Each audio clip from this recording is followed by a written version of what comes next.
कर दो। आपका स्वागत है आपके अपने YouTube चैनल आस्था गीत संगीत में।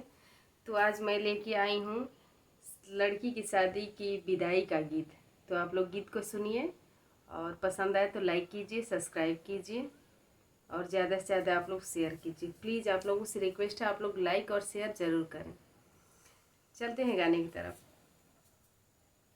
ऊंचे ऊंचे घरवा हो बेटी बड़ा परिवार, ऊंचे ऊंचे घरवा हो बेटी बड़ा परिवार, घूमी घूमी ली हो बेटी सब करया, घूमी घूमी ली हो बेटी सबके आकावार, बजवा ले बजनिया हो भैया, बजवा ले बजनिया हो भैया, डोलिया ले कहाँ रे, अरे छतवा ले कवन हो भैया, बहिना पछवा जा से, अरे छतवा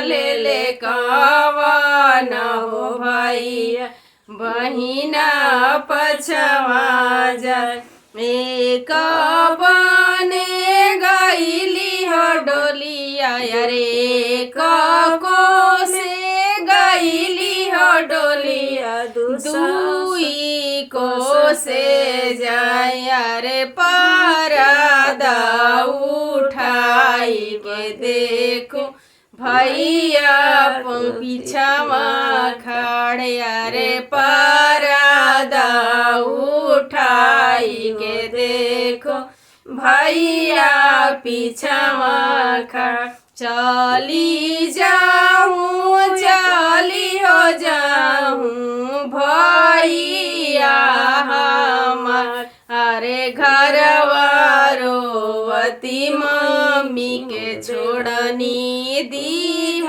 समझा, अरे घरवा रोवत मम्मी के छोड़नी दीह समझा, धीया विदा करी है मम्मी पतोहिया ले आई है, धिया विदा करी है मम्मी पतोहिया ले आई है, अरे पुतावा पतोहिया में मम्मी जाई है भूला, पुतावा पतोहिया में मम्मी धिया के जाई है भूला।